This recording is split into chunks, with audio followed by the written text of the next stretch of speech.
I'd like to share the story of my van that I bought in 2018. I had this vision that have the minimalist, spacious, functional vehicle that I can do the road trip. I bought the Ford Transit Connect 2010. This is my vision of having painted really colorful, bright, and have my slogan, never miss a sunset. And then there's a rooftop tent. My little sister can fit in there perfectly. And as you can see that inside that has the bed and pillows, and you can sleep for 2 people comfortably. And there's a little one stove and the computer desk. And even here has a little deck, and we can make tea and sit and meditate and dream. Then a month later, the car broke down, and many times the transmission is broken, and it's from this. Even I bought it from a car theater in San Jose. I still be eat the lemon because I just have no idea of engines and cars, and so I bought a broken car. And I find a way to fix it, but I spent $5,000 for the transmission and spend a couple thousands on fixing the more things and maintain.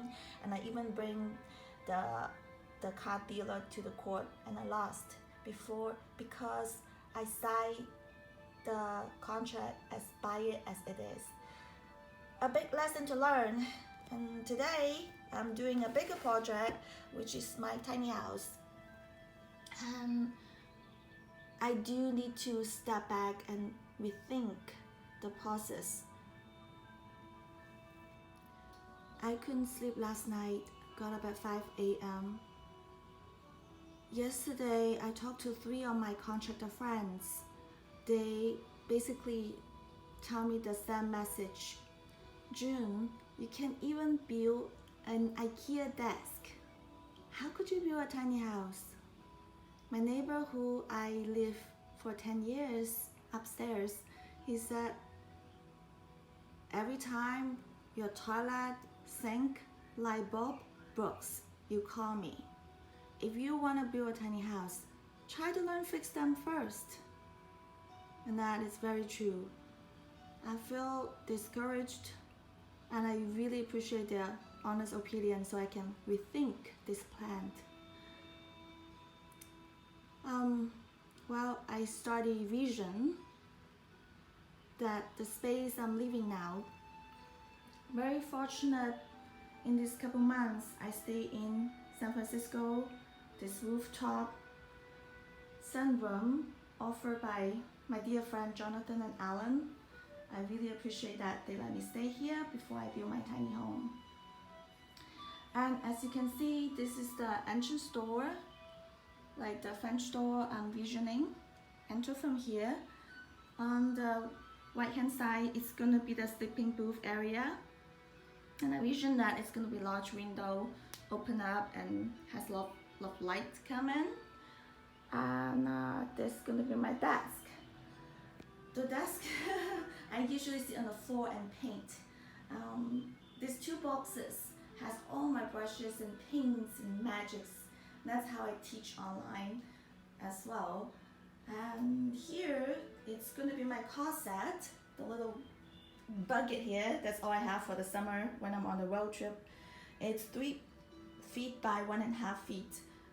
It's perfectly for the minimal, also standard closet. Then that's the shower and the composing toilet. It's 3 feet by 3 feet. Composing toilet is going to be really really minimum, no water, no plumbing. It's using the Chinese ancient technique. And the shower itself is going to clean it, automatically clean. I'll explain it later. Here is the 5 feet by 3 feet area for the kitchen.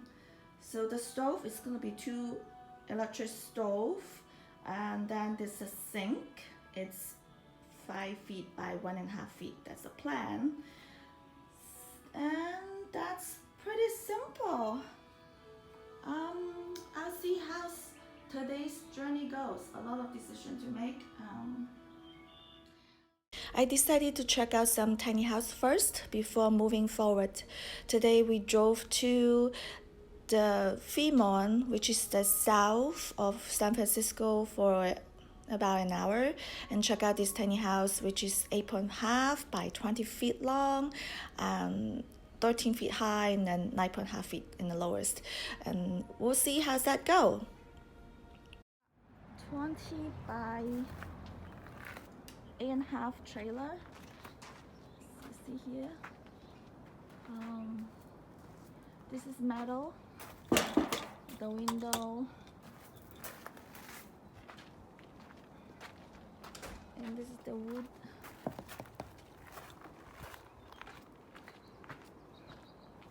Yeah.